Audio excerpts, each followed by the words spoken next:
ধূমপান, মদ্যপান ও মাদক সেবন স্বাস্থ্যের পক্ষে অত্যন্ত ক্ষতিকারক।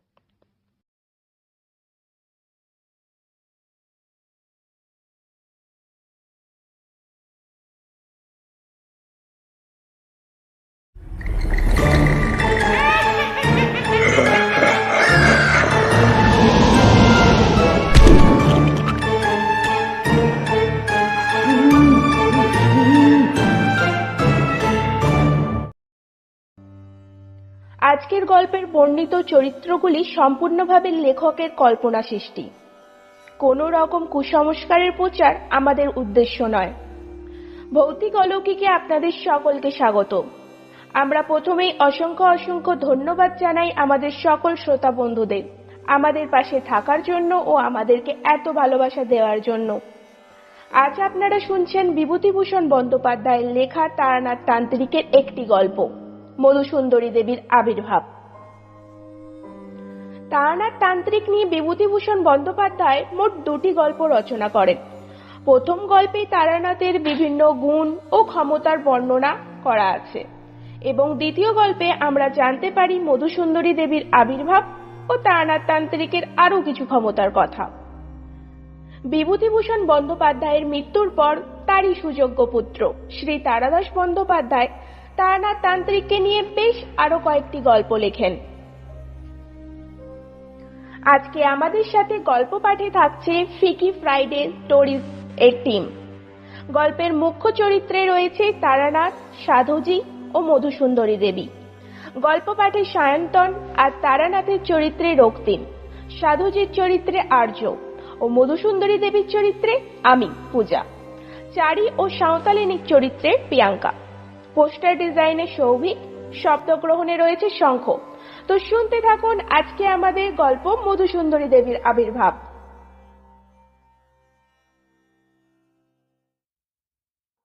তারানাথ তান্ত্রিকের প্রথম গল্প আপনারা শুনেছেন কিছুদিন আগে, হয়তো অনেকেই বিশ্বাস করেননি।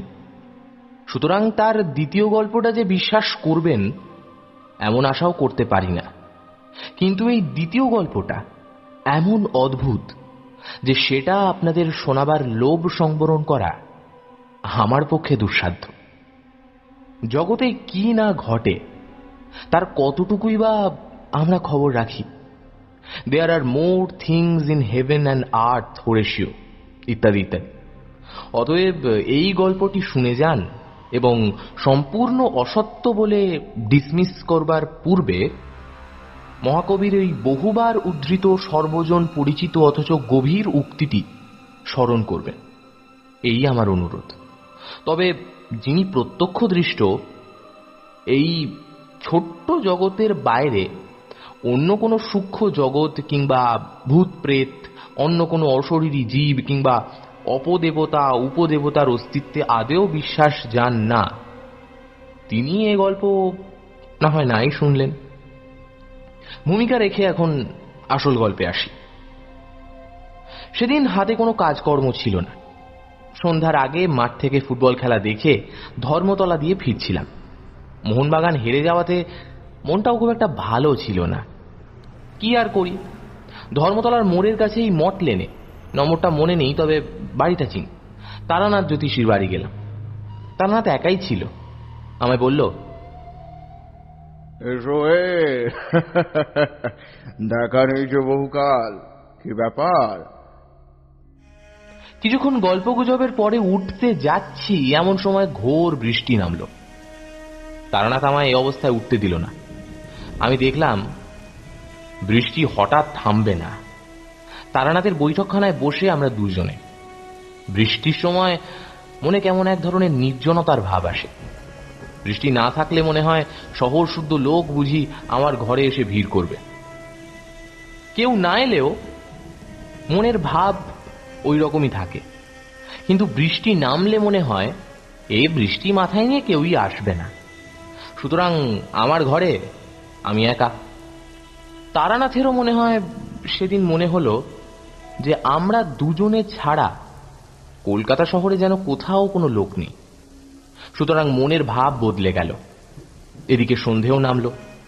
জীবনের অদ্ভুত ধরনের অভিজ্ঞতার কাহিনী বলবার ও শোনবার প্রবৃত্তি দুজনেরই জাগল।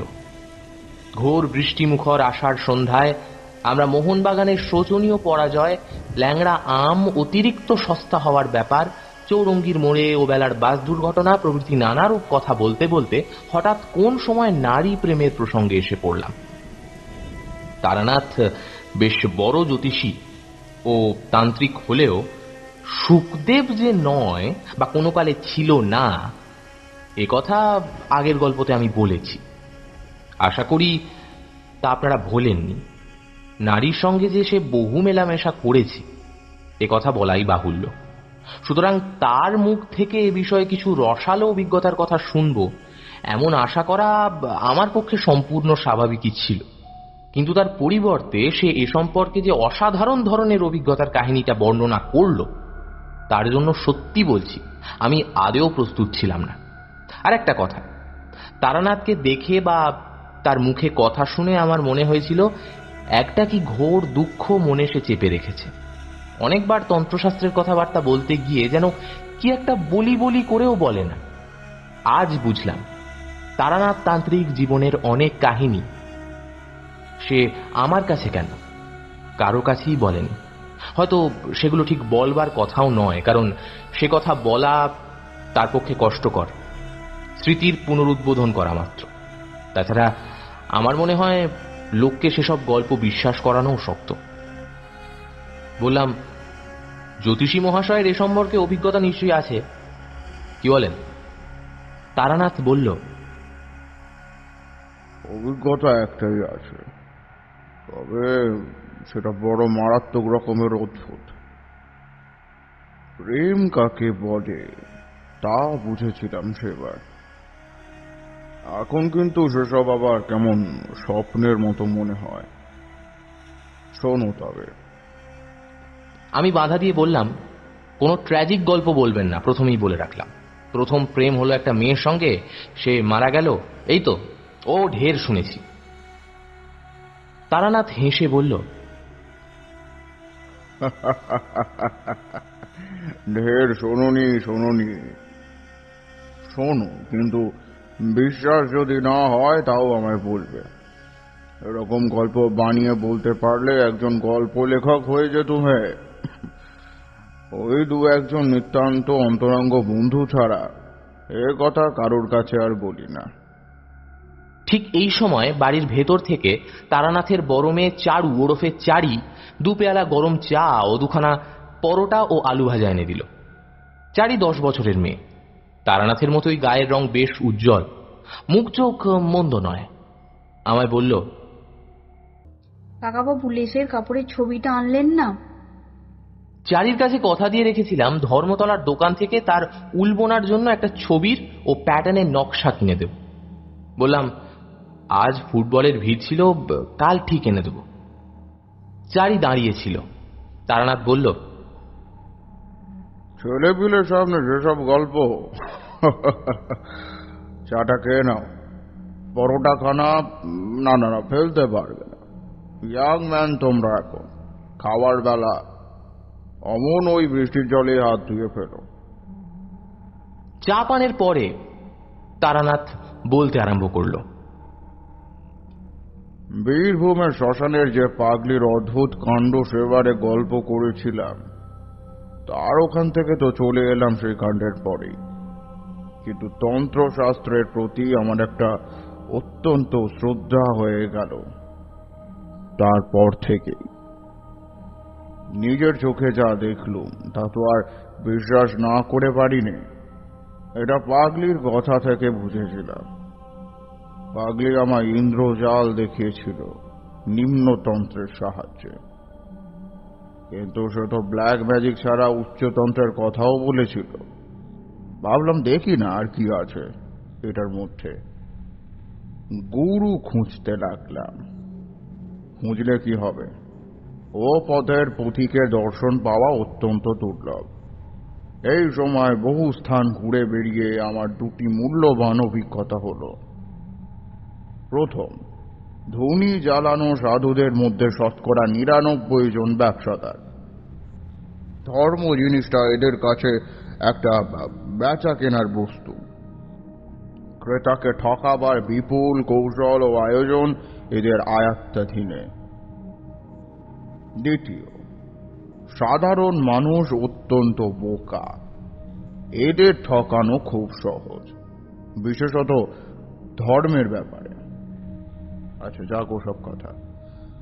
আমি ধুনি জ্বালানো ব্যবসাদার সাধু অনেক দেখলুম, ইন্স্যুরেন্স দালাল দেখলুম, দৈব ঔষধের মাদুলি বিক্রেতাকেও দেখলুম, সাধু বেশি ভিক্ষুক দেখলুম, সত্যিকারের সাধু একটাও দেখলুম না। এ অবস্থায় বরাকর নদীর ধারে শালবনের মধ্যে একটা ক্ষুদ্র গ্রামের সীমায় এক মন্দিরে একদিন আশ্রয় নিয়েছি। শীতকাল। আমি বনের ডালপালা কুড়িয়ে আগুন করবার জোগাড় করতে যাচ্ছি, এমন সময় একজন শ্যামবর্ণ ঋজু ও দীর্ঘাকৃতি প্রৌঢ় সাধু দেখে একটা পুটুলি বগলে মন্দিরে ঢুকছেন। আমি গিয়ে সাষ্টাঙ্গে প্রণাম করলুম।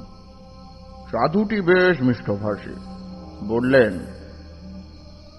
তুই যে দেখছি বড় ভক্ত, কি চাস এখানে? বাড়ি থেকে দেখছি রাগ করে বেরিয়েছিস। আমি বিনীত প্রতিবাদের সুরে বলতে লাগলুম, রাগ নেই বাবাজি, বৈরাগ্য। সাধুজি হেসে বললেন, যে কথাটা পাগলিও বলেছিল। ওহে ছোকরা, সাধু হব বললেই হওয়া যায় না। তোর মধ্যে ভোগের বাসনা এখনো পুরোপুরি মাত্রায় রয়েছে।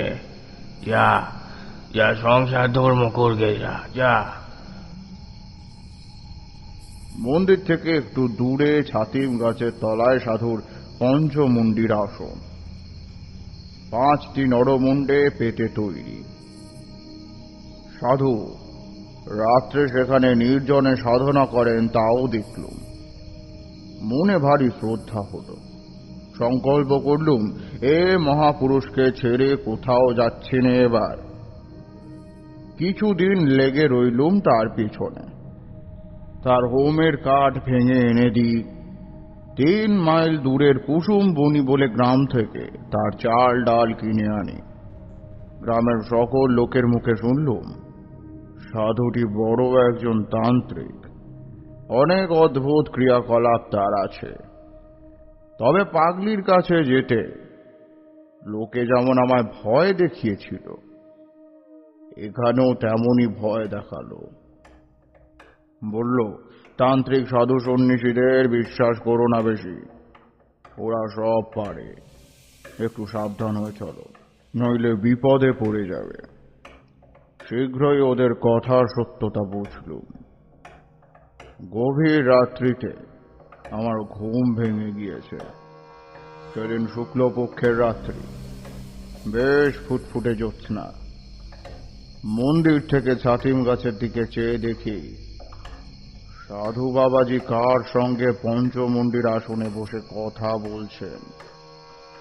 কৌতূহল হল, এত রাত্রে কে এলো এই নির্জন নদী তীরের জঙ্গলের মধ্যে। কৌতূহল সামলাতে না পেরে এগিয়ে গেল। অল্প দূরে গিয়েই যা দেখলুম তাতে আর এগিয়ে যেতে সংকোচ বোধ হল, এবং সঙ্গে সঙ্গে রীতিমতো আশ্চর্য হয়ে গেলুম। সাধু বাবাজি এত রাত্রে একজন মেয়ে মানুষের সঙ্গে কথা বলছেন। গাছের আড়াল থেকে মেয়ে মানুষটাকে আমি খানিকটা স্পষ্ট বা অস্পষ্ট ভাবে দেখে আমার মনে হলো মেয়েটি যুবতী এবং পরমা সুন্দরী। এত রাত্রে গুরুদেব কোন মেয়ের সঙ্গে কথা বলছেন? এ মেয়েটি এলোই বা কেমন করে একা একা এই নির্জন জায়গায়? যাই হোক, আর বেশি দূর অগ্রসর হলেই ওরা আমাকে টের পেয়ে যাবে। মনে কেমন ভয় হলো। সেদিন চলে এলুম। তারপর দিন রাত্রে আমি ঘুমুলুম না। গভীর রাত্রে উঠে পা টিপে টিপে বাইরে গিয়ে গাছের আড়াল থেকে উঁকি মেরে দেখি কাল রাতের সেই মানুষটি আজও এসেছে। ভোর হওয়ার কিছু আগে পর্যন্ত আমি সে গাছের আড়ালে দাঁড়িয়ে রইলুম। হর্ষা আবার লক্ষণ হচ্ছে দেখে আর সাহস হলো না মন্দিরে গিয়ে নিজের বিছানায় শুয়ে ঘুমিয়ে পড়লাম। তাই পরদিন রাত্রেও আবার অবিকল তাই। একদিন আর একটা জিনিস লক্ষ্য করলাম, যে মানুষটির সঙ্গে কথা হচ্ছে তার পরনের বস্ত্রাদি বড় অদ্ভুত ধরনের। সে যে কোন দেশের বস্ত্র পরেছে সেটা না শাড়ি, না ঘাগরা, না জাপানি কিমোনো, না মেয়েদের গাউন, অজানা যদিও ভারী চমৎকার মানিয়েছে বটে। সেদিন আরো একটা কথা আমার মনে হলো, মেয়ে মানুষটি যেই হোক সে জানে আমি রোজ গাছের আড়ালে দাঁড়িয়ে দাঁড়িয়ে ওর দিকে চেয়ে থাকি। কি করে আমার এই কথা মনে হলো তা আমি বলতে পারবো না, কিন্তু এ কথা আবছা ভাবে আমার মনের মধ্যে উদয় হওয়ার সঙ্গে সঙ্গে মন কেমন একটু ভয়ও হলো। শুয়ে পড়ি বাবা, দরকার কি আমার এসবের মধ্যে থেকে। কিন্তু পরদিন রাত্রে এক সময় আর শুয়ে থাকতে পারলাম না, নিশ্চিন্ত মনে উঠে যেতেই হলো। সেদিন আর একটা জিনিস লক্ষ্য করলাম, মেয়ে মানুষটি যখন থাকে তখন এক ধরনের খুব মৃদু সুগন্ধ যেন বাতাসে পাওয়া যায়। এই কদিনও এই গন্ধটা পেয়েছি, কিন্তু ভেবেছিলাম কোনো বন্য ফুলের গন্ধ হয়তো।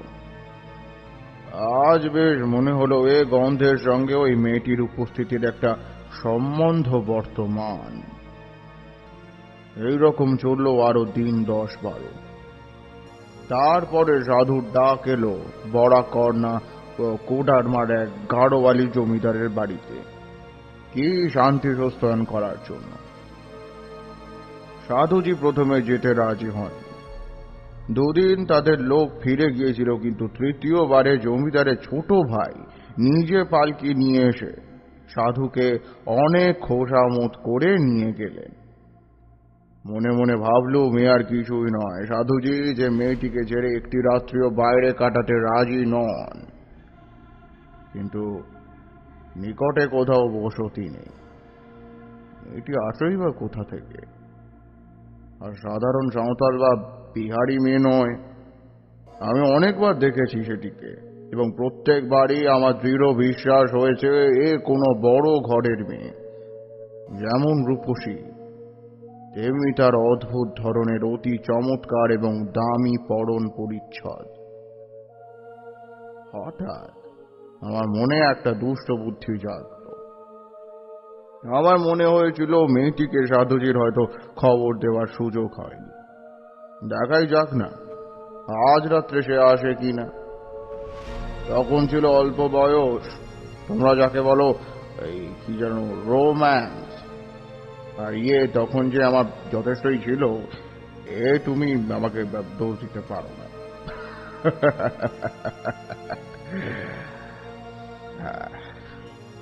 তা নির্দিষ্ট সময়ের কিছু আগে রাত্রে সেদিন আমি নিজেই গিয়ে পঞ্চমুণ্ডির আসনে বসে রইলাম। মনে ভয়ানক কৌতূহল, দেখি আজ মেয়েটি আছে কিনা। কেউ কোনো দিকে নেই, নির্জন রাত্রি। মনে একটু ভয়ও হলো, এ ধরনের কাজ কখনো করিনি, কোনো হাঙ্গামায় আবার না পড়ে যায়। তখন আমি অপরিণত বুদ্ধি নির্বোধ যুবক মাত্র। তখন ঘুণাক্ষরেও যদি জানতাম অজ্ঞাতসারে কি ব্যাপারের সম্মুখীন হতে চলেছি, তবে কি আর ছাতিমতলায় একা পঞ্চমুণ্ডির আসনে বসতে যাই? তার নয়, ও আমার অদৃষ্টের লিপি। সে রাত্রির জের আমার জীবনে আজও মেটেনি। আমার মনের শান্তি চিরদিনের জন্য হারানো সূত্রপাতটি ঘটেছিল সেই কাল রাত্রে। তা কি আর তখন বুঝেছিলাম?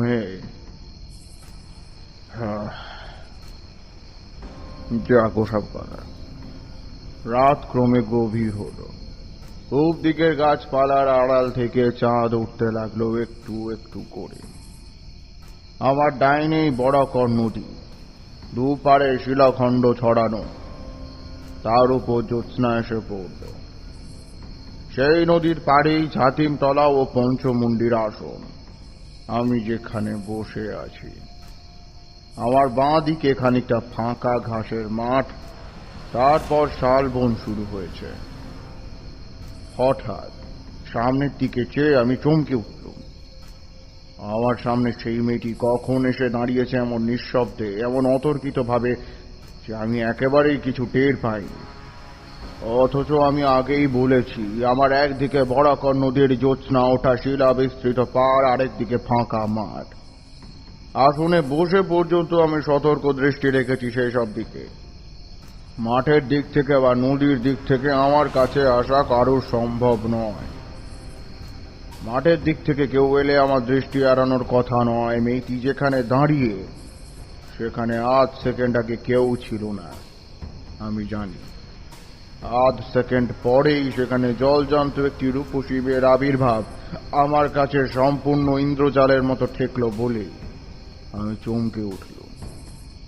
সঙ্গে সঙ্গে সেই মৃদু মধু সুগন্ধ আমার সারা দেহ মন অবসাচ্ছন্ন হয়ে উঠল। আমার জ্ঞান বোধহয় ছিল তারপর আর এক সেকেন্ড। তারপরে কি ঘটলো আমি আর কিছুই জানি। আমার যখন জ্ঞান ফিরল তখন ভোর হয়েছে। উঠে দেখি সারা রাত সেই পঞ্চমুণ্ডির আসনেই আমি অজ্ঞান হয়ে পড়েছিলাম। নৈশ শীতল বায়ুতে বাইরে সারা রাত পড়ে থাকায় দারুণ গায়ে ব্যথা হয়েছে, গলাটাও ভারী হয়ে উঠেছে। উঠে ধীরে ধীরে মন্দিরে চলে এলাম। এসে আবার শুয়ে পড়লাম। আর মনে হলো জ্বর হবে, শরীর এতই খারাপ। পরদিন সারাদিন কিছু না খেয়ে শুয়ে রইলাম, আর কেবলই কাল রাত্রের ঘটনাটা ভাবলাম। মেয়েটি কে? কি করে অমন নিঃশব্দে অতর্কিত ওখানে এলো? এটা একেবারেই অসম্ভব। অসামান্য রূপসী যে মেয়েটি অজ্ঞান হয়ে পড়বার পূর্বে ওই কয়েক সেকেন্ডের মধ্যেই তা আমি দেখে নিয়েছি। আমি অজ্ঞান হয়েই বা পড়লাম কেন? এরও তো কোনো যুক্তিসঙ্গত কারণ খুঁজে পেলুম না। অথচ সেই কথা নিয়ে মনের মধ্যে সারাদিন তোলপাড় করাও আমার ঘুচল না। বিকেলের দিকে সাধু বাবাজি গাড়োয়ালি জমিদার বাড়ি থেকে ফিরলেন। আমার জন্য লাড্ডু, কচৌড়ি এবং একটা মোটা সুতির চাদর এনেছেন। তার নিজের জন্য জমিদার বাড়ি থেকে ভালো একখানা পশমি আলোয়ান দিয়েছেন। আমায় বললেন, শুয়ে কেন? ওঠো, জিনিসগুলো রেখে দাও। অতি কষ্টে উঠে সাধুর হাত থেকে পুটুলিটা নিলাম। তিনি আমার দিকে চেয়ে বললেন, কি হয়েছে? অসুখ বিসুখ নাকি? কিছু জবাব দিলাম না। সাধু স্নান করতে গেলেন এবং এসে জমিদার বাড়ির কাণ্ড কিরকম তারই সব বিস্তারে বর্ণনা করতে লাগলেন। আমায় বললেন, তোমার কি হয়েছে বলো তো? অমন মন মরা ভাব কেন? বাড়ির জন্য মন খারাপ করছে বুঝি? আরে বলেছি তো বাবা, তোমরা ছেলে ছোকরারা এই পথে কি নামলেই নামা যায় হে বাবু? এ পথ বড়ই কঠিন পথ, এ পথ এত সহজ নয়। সে রাত্রে আমার খুব জ্বর এলো। কতদিন ঠিক জানি না, অজ্ঞান অচৈতন্য হয়ে রইলাম। জ্ঞান হতেই দেখলাম সাধু শিওরে বসে আছেন। বোধহয় তারই সেবা যত্নে এবং দয়ায় সেবারে ক্রমে সেরে উঠলাম। সেরে উঠে একদিন গাছতলায় বসেছি দুপুরের পরে। সাধু বললেন, ছেলে ছোকরা কিনা? কি কাণ্ডটাই মাঝিয়ে বসেছিলে বাবু? হ্যাঁ, এবার তো বাঁচতে না, অতি কষ্টে বাঁচানো হয়েছে। আচ্ছা বাবু, পঞ্চমন্দির আসনে কি জন্য গিয়েছিলে সেদিন রাত্রে? আমি তো অবাক। কি করে জানলেন ইনি? আমি তো কোনো কথাই বলিনি। হঠাৎ আমার সন্দেহ হলো, এই অদ্ভুত মেয়েটির সঙ্গে নিশ্চয়ই সাধুর ফিরে এসে দেখা হয়েছে। সেই বলেছে। আমি চুপ করে থাকতে দেখে তিনি বললেন, কি ভাবছো আমি কি করে জানলাম, তাই তো? আরে বাবু, কতটুকুই বা তোমরা বোঝো, আর কতটুকুই বা জানো? তোমাদের দেখে দয়া হয়। ভয়ে ভয়ে বললাম, আপনি জানলেন কি করে? সাধু হেসে বললেন, আরে পাগল, তুমি তো জ্বরের ঘোরে বলেছিলে এইসব কথা, নইলে জানবো কি করে? যাক যাক, প্রাণে বেঁচে গিয়েছো এই ঢের। আর কখনো কিন্তু এইরকম পাগলামো করতে চেও না বাবু, আগে থেকে বলে রাখলুম। আমি চুপ করে রইলাম। তাহলে আমি বিকারের ঘোরে সব ফাঁস করে দিয়েছি। সেই দিন মনে মনে সংলাপ করলো, 2-1 দিনের মধ্যেই এখান থেকে চলে যাব, শরীরটা একটু সুস্থ হয়ে উঠুক খালি। কিন্তু আমার ভাগ্যলিপি অন্যরকম। সাধু বাবাজিকে তার পরদিন পাহাড়ি বিচ্ছুতে কামড়ালো। তিনি তো যন্ত্রণায় অজ্ঞান হয়ে গেলেন প্রায়। আমি 5 মাইল দূরবর্তী মিহিজাম থেকে ডাক্তার ডেকে আনি, তার সেবা করি, দিন রাত জেগে 3 দিন পর তাকে সারিয়ে তুলি। 10 দশেক পরে আমি একদিন বললুম, সাধুজি, আমি আজ চলে যেতে চাই। সাধু বিস্মিত হয়ে বললেন, কি চলে যাবে? কোথায়? এখানে থেকেই বা কি হবে? আমার তো কিছুই হচ্ছে না। নিচে বসে থাকা আর মন্দিরের প্রসাদে ভাগ বসানো, 2টি পেটের ভাতের লোভে আমি তো এখানে বসে থাকতে পারি না। সাধু চুপ করে গেলেন। তখন কোনো কথা বললেন না। সন্ধ্যার কিছু আগে তিনি আমায় ডেকে নিজের কাছে বসালেন। বললেন, ভেবেছিলাম এই পথে তোমাকে না পাবো না, কিন্তু তুমি দুঃখিত হয়ে চলে যাচ্ছ, সেটা বড় কষ্টের বিষয় হবে আমার পক্ষে। তুমি আমার যথেষ্ট উপকার করেছ, নিজের ছেলের মতো সেবা করেছ। তার আগে একটা কথা, তোমার সাহস বেশ আছে তো? আগে হ্যাঁ, এর আগে আমি বীরভূমের এক শ্মশানে তন্ত্র সাধনা করেছি। তারপর আমি সেই শ্মশানের পাগলি ও তার অদ্ভুত ক্রিয়াকলাপের কথা বললাম।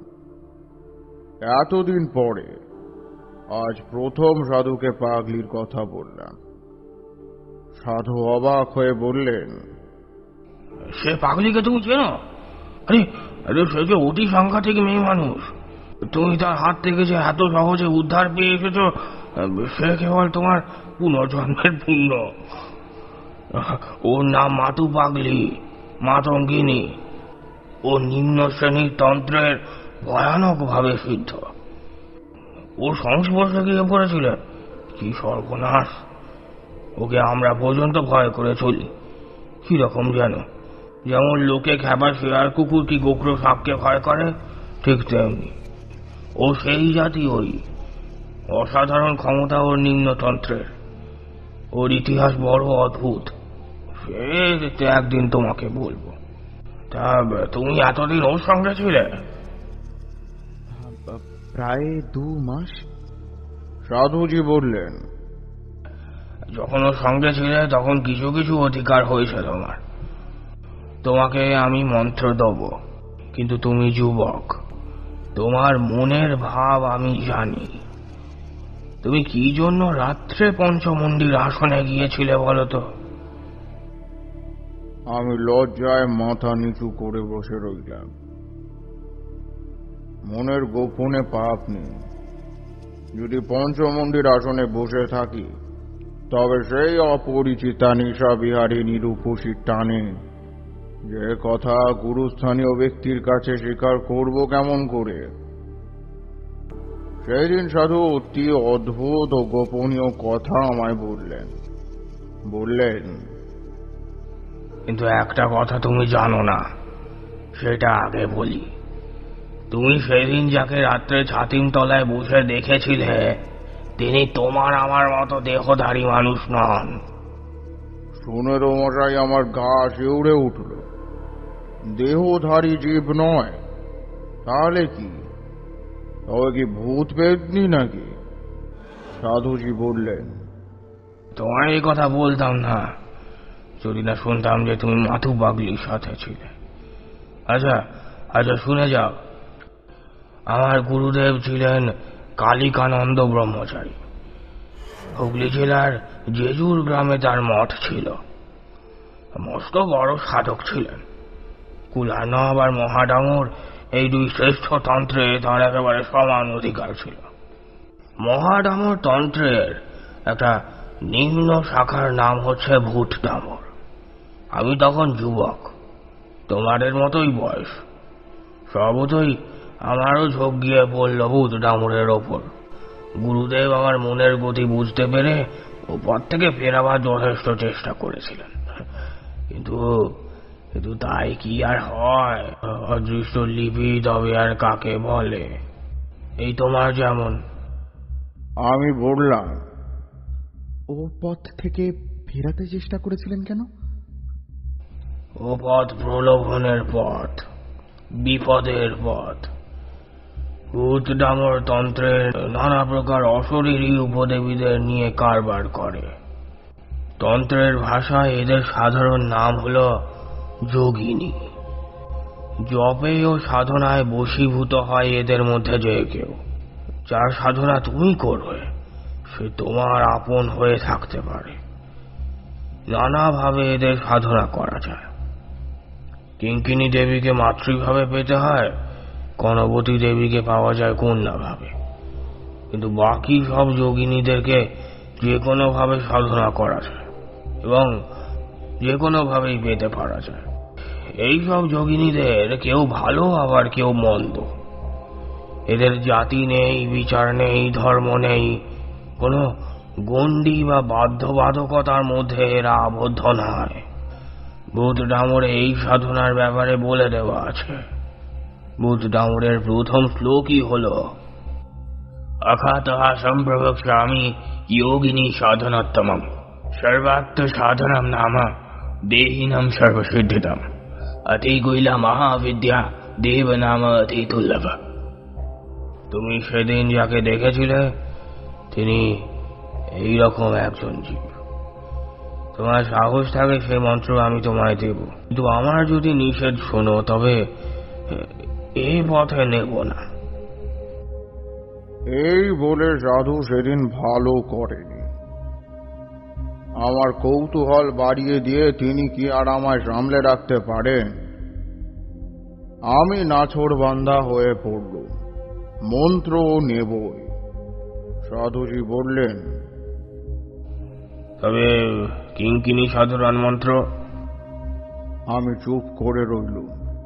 তিনি আবার বললেন, কি বিপদেই পড়েছে বুড়ো সাধুটাকে নিয়ে। অন্য যোগিনীদের দেখতে দোষ কি? সাধু আমায় চুপ করে থাকতে দেখে বললেন, বেশ, আমি তোমাকে মধু সুন্দরী দেবীর সাধনার মন্ত্র দিচ্ছি। একে কন্যা ভাবে, ভগিনী ভাবে, ভার্যা ভাবে পেতে পারো। তবে আমার যদি কথা শোনো, কখনো ভার্যা ভাবে পেতে যেও না। এর বিপদের দিক বলি।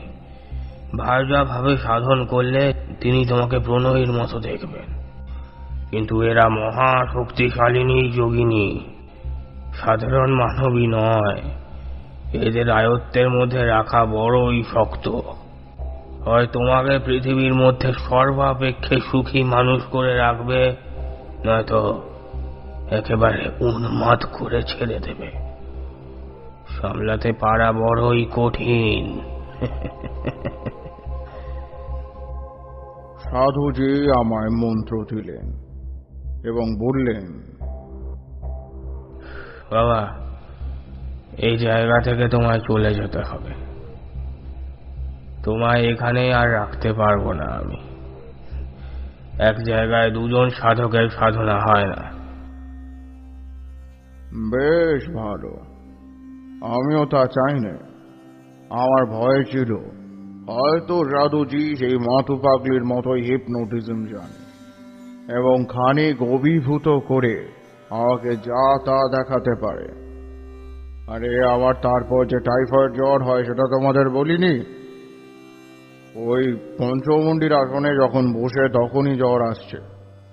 সেই সময় জ্বরের পূর্বাবস্থায় অসুস্থ মস্তিষ্কে কি বিকার দেখে থাকবো, হয়তো চোখের ধাঁধা। জ্বর ছেড়ে সেরে উঠে এ সন্দেহ আমার হয়েছিল, সত্যি বলছি।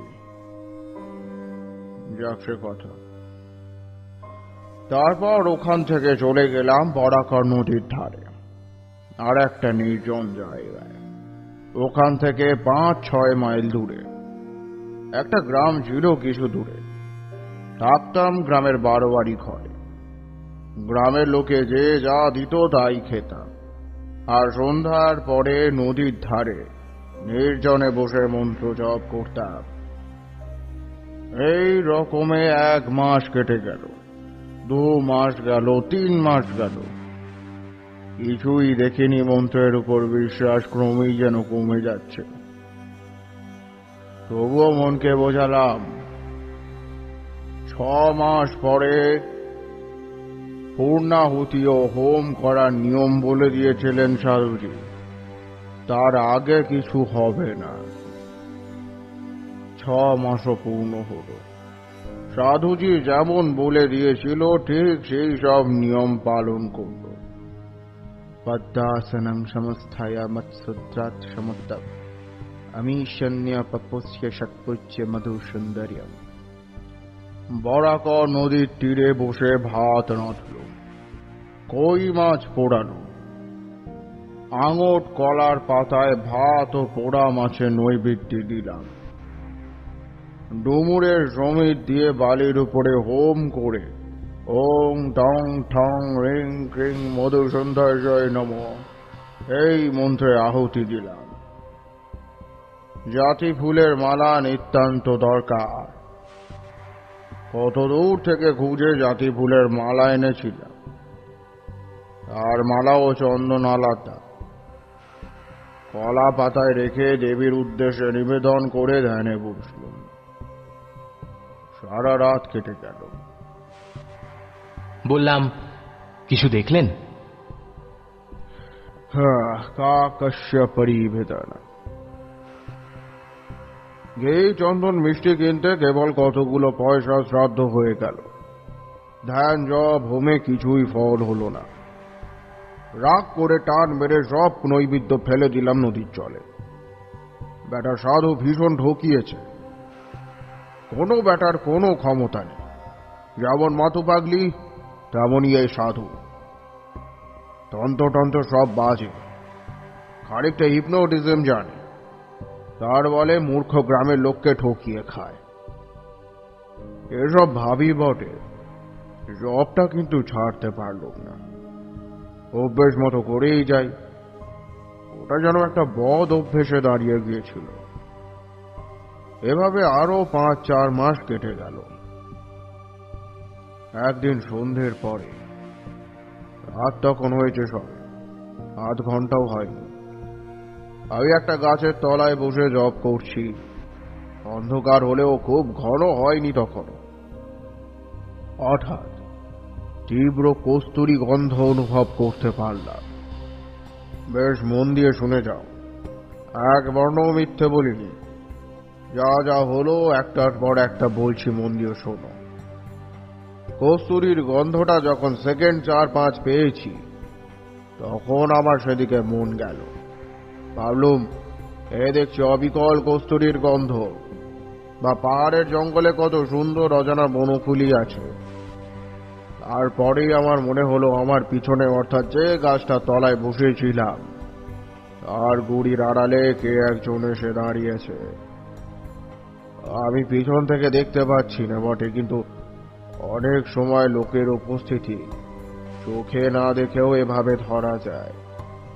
আমার সমস্ত ইন্দ্রিয় তখন যেন অতি মাত্রায় সজাগ ও সতর্ক হয়ে উঠেছে। বাতাস যেন বন্ধ হয়ে গেল, সমস্ত শরীর দিয়ে যেন গরম আগুনের হলকা বেরোচ্ছে মনে হলো। আবার অজ্ঞান হয়ে যাব নাকি, ভয় হলো মনে। ঠিক সেই সময় আমার সামনে দেখলাম একটা মেয়ে দাঁড়িয়ে। 8 সেকেন্ড আগেও তিনি সেখানে ছিলেন না। ঠিক ঠিক সেই পঞ্চবটির আসনে বসার রাত্রে সেই অভিজ্ঞতার পুনরাবৃত্তি। কিন্তু এবার মনে মনে দৃঢ় সংকল্প করলাম, জ্ঞান হারাবো না কখনোই।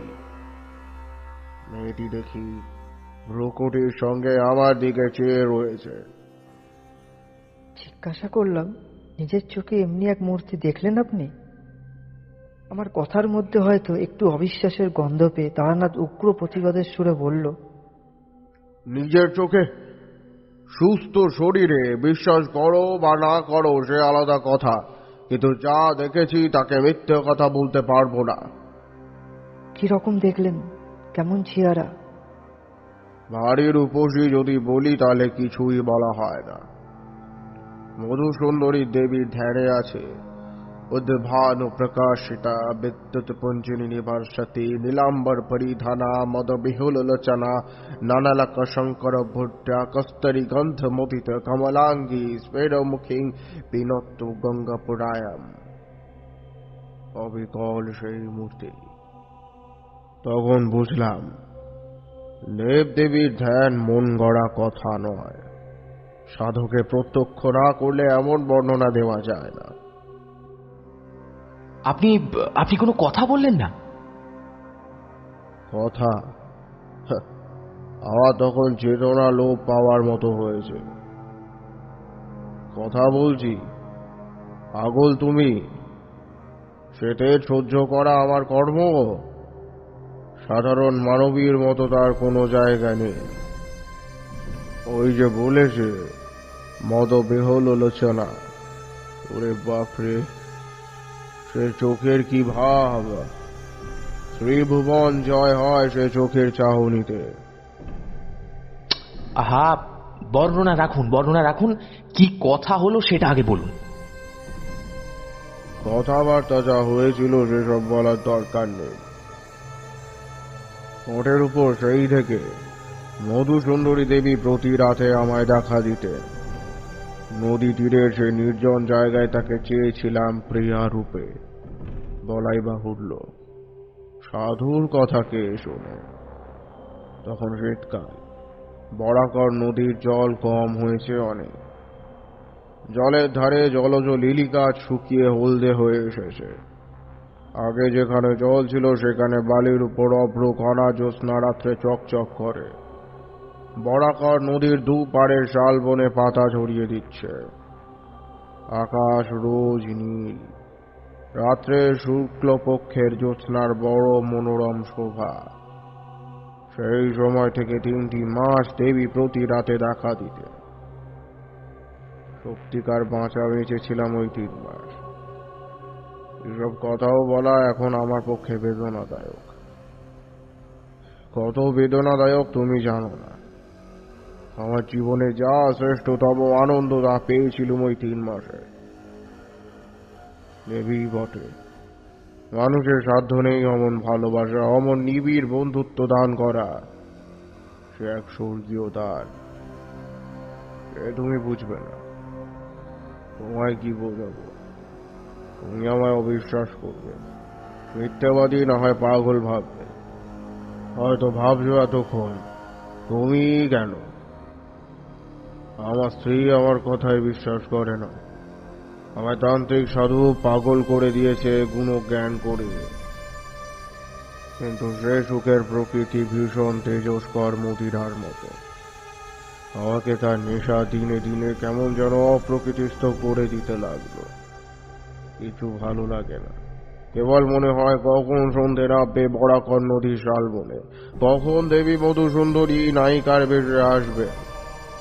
সারা রাত্রি কোথা দিয়ে যে কেটে যাবে স্বপ্নের মতো, পেশার ঘোরের মতো।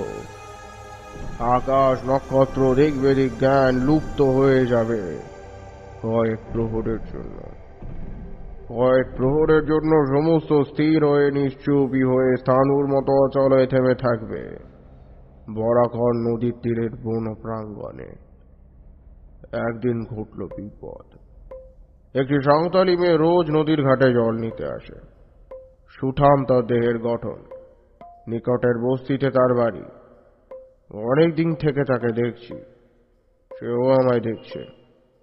সেদিন সে জল নিয়ে ফিরে যাচ্ছে, আমায় বাঁকা বাংলায় বললে, ছেলে হয়ে হয়ে মারা যায়, তার মাদুলি আছে তোমার কাছে সাধু বাবা? এমন ভাবে করুণ সুরে বলল, আমার মনে বড় দয়া হলো। মাদুলি দিতে জানি এ কথা বলি, তবে তার সঙ্গে কিছুক্ষণ গল্প করেছিলাম, তারপর সে চলে গেল।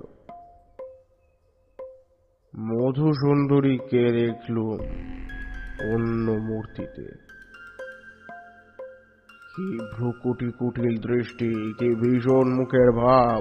সে মুখের ভাব তুমি কল্পনা করতে পারবে না। চণ্ডিকা দেবীর রোষ কটাক্ষে যেমন লোল জীবন করালিনী প্রচণ্ডা কাল ভৈরবীর মূর্তি সৃষ্টি হয়েছিল, এও যেন ঠিক তাই। সেদিন বুঝলুম আমি যে তার সঙ্গে মেলামেশা করি সে মানুষ নয়, সে মানুষের পর্যায়ে সে পড়ে না। মানবী রাগ যতই করুক সে করালিনী হয় না, পিশাচ হয় না, মানবী থেকে যায়। ভীষণ পুঁথি গন্ধে সেদিন শালবন ভরে গেল। প্রতিদিনের মতো কস্তুরী সুবাস কোথায় যেন মিলিয়ে। তারপর এলেন মধুসুন্দরী দেবী। একেই মনে হলো এরা দেবীও বটে, বিদেহী পিশাচিও বটে। এদের ধর্ম নেই, সব পারে এরা। যে হাতে নায়িকার মতো ফুলের মালা গাঁথে, সেই হাতেই বিনা দ্বিধায় বিনা অনুশোচনায় নিমেষে ধ্বংস করতে পারে। আমার ভীষণ ভয় হলো। পিশাচি মধুসুন্দরী তা বুঝে বললেন, ভয় কিসের? বললুম, ভয় কই? তুমি রাগ করেছো কেন?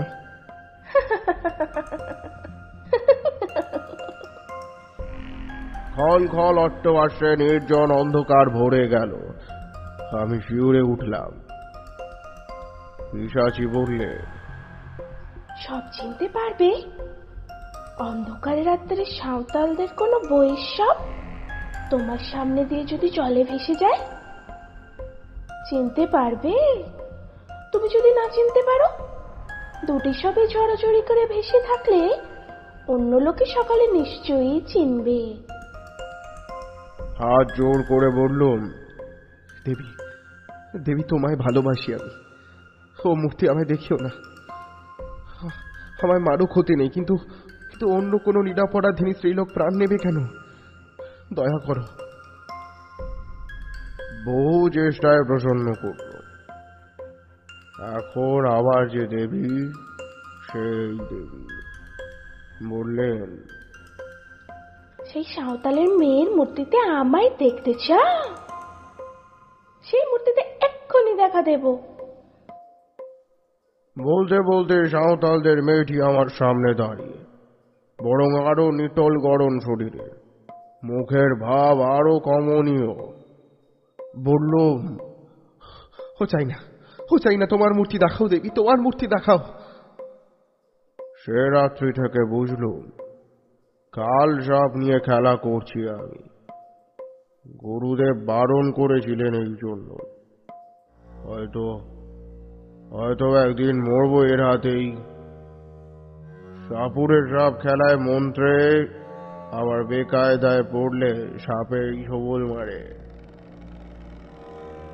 এভাবে বেশি দিন কিন্তু ছিল না। কিছুদিন পরে পিশাচি মূর্তি ভুলে গেলুম দেবীর অনুপম প্রেম ও মধুর ব্যবহারে। তাতেও বুঝলুম এ সাধারণ মানবী নয়, অমানসিক ধরনের এদের মন। মানুষের বিবর্তনের জীব এরা নয়, হয় তারও ওপরে নয় তারও নিচে। একদিন দেবী আমায় বললেন, আর কিছুদিন যাক, তোমায় বহু দূরে নিয়ে যাব। কোথায়? সে বলবো না এখন। কত দূরে? কোন দিকে? এত দূরে, এমন দিকে যা তুমি ধারণাও করতে পারবে না। তবে তোমার ভাগ্যে আছে কি তা? সব ভুলে গেলুম আবার। পিশাচিনী মধুসুন্দরী তখন কোথায় মিলিয়ে গেছে। আমার সামনে হাস্যালস্যময়ী যৌবন চঞ্চলা মুগ্ধ গন্ধ ভবা অপরূপ রূপসী এক তরুণী নারী, দেবী বটে। আমি আবার যেন কিসের নেশায় অভিভূত হয়ে পড়ল। মাথা ঠিক রইল। একদিন বললেন, বিপদ আসছে তোমার, তৈরি হও। কি বিপদ? তা বলবো না। প্রাণ সংশয়ের বিপদ? তা বলবো না। তুমি অভয় দিলে বিপদ কিসের? আমি ঠেকাতে পারবো না, কেউ ঠেকাতে পারবে না। যা আসছে তা আসবেই। কথা তার ঘেটে গেল শিগগির। খুব বেশি দেরি হয়নি। 3 মাস পরে আমার বাড়ি থেকে লোকজন সন্ধানে সন্ধানে সেখানে গিয়ে হাজির।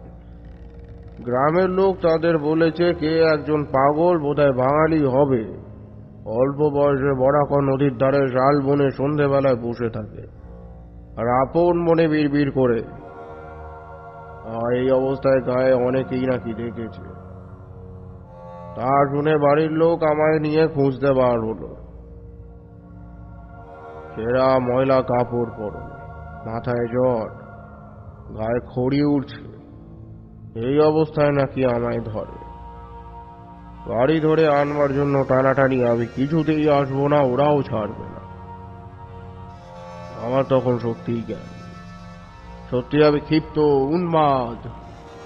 ওরা হয়তো আমায় আনতে পারতো না, কিন্তু যে দেবীকে পেয়েছিলাম প্রাণায়নী রূপে, তিনি নিরুৎসাহ করলেন। কিরকম? ওরা ধরে নিয়ে গিয়ে নিকটবর্তী গ্রামের একটি গোয়াল ঘরে আমায় বেঁধে রেখেছিল। গভীর রাত্রে বাঁধন ছিঁড়ে ওদের হাত থেকে লুকিয়ে পালিয়ে সেই একটি রাত মধুসুন্দরী দেবীর সঙ্গে দেখা করেছিল। দেবীকে বললাম, আমি এই নদী তীরে তীর্থস্থান ছেড়ে কোথাও যাব না। তিনি নিষ্ঠুর হাসি এসে বললেন,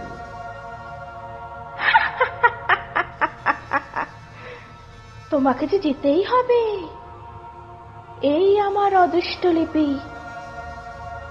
অদৃষ্টের বিরুদ্ধে তিনি অত বড় শক্তিশালী যোগিনী হয়েও যেতে পারবেন না। আমি জানি এই রাতের পর তোমার সঙ্গে আর কখনো দেখা হবে না। এটাই নিয়তি। এই জন্যই তোমায় প্রস্তুত থাকতে বলেছিলাম। দেবী ত্রিকালজ্ঞা। তাকে জিজ্ঞেস করিনি কি করে তিনি এ কথা জানলেন। হলো তাই। বাড়ি আসার পরে সবাই বললে কে কি খাইয়ে পাগল করে দিয়েছে। দিন কত কোন মদের চিকিৎসা চললো। বছর খানেক পর আমার বিয়ে দেওয়া হলো। সেই থেকেই আমি সংসারী। আমি জিজ্ঞাসা করলাম, আচ্ছা আর কোনোদিনও আপনি মন্ত্রজপ করে তাকে আহ্বান জানাননি কেন? বাপরে, এ কি ছেড়ে গেলা? মারা যাব শেষে অন্য নারী জীবনে এলে তিনি দেখা দেবেন, সে চেষ্টাও কখনো করিনি অবশ্য। সে গতকাল হয়ে গেল, সে কি আজকের কথা? আচ্ছা, এখন আর তাকে দেখতে ইচ্ছে হয় না? বৃদ্ধ তারানাথ উৎসাহে উত্তেজনায় বালিশ বুকে দিয়ে উঠে বসল। ইচ্ছে হয় না কে বলেছে? বলুন তো। ওই যেন 3 মাসই বেঁচেছিলুম আমি। দেবী এসেছিলেন মানুষই হয়ে। এদিকে সরৈশ্বশালিনী শক্তিরূপিণী চৌকিরি। যে কাছে ঘেঁষা যায় না, অথচ কি মানবী হয়ে যেতেন যখন ধরা দিতেন আমায়। প্রিয়ার মতো আসতেন কাছে, অমনি মিষ্টি, অমনি ঠোঁট ফুলিয়ে মাঝে মাঝে অভিমান। বরাকর নদীর ধারে শালবন রাত্রির পর রাত্রি তার মধুর হাসিতে জ্যোৎস্নার মতো উজ্জ্বল হয়ে উঠত। এমন কত কত রাত ধরে এক এক সময় ভ্রম হতো তিনি সত্যি মানুষই হবেন হয়তো। বিদায় নিয়ে যাবার সেই রাতটিতে বললেন, নদী তীরে এই 3 মাসের জীবন আমি ওকে ভুলবো ভেবেছো? আমাদের পক্ষেও এই সুলভ নয়। ভেবো না, আমরা খুব সুখী। আমাদের মতো সঙ্গীহারা বন্ধুহারা জীব কোথাও আছে? প্রেমের কাঙাল আমরাও। কতদিন পর একজন মানুষে আমাদের সত্যিকারের চাওয়া চায়, তার জন্য আমাদের মন সর্বদা তৃষিত হয়ে থাকে, কিন্তু তাই বলে নিজেকে আর সহজলভ্য করতে পারি নে। আগ্রহ করে যে না তার কাছে চায়, তার কাছে যায়নি।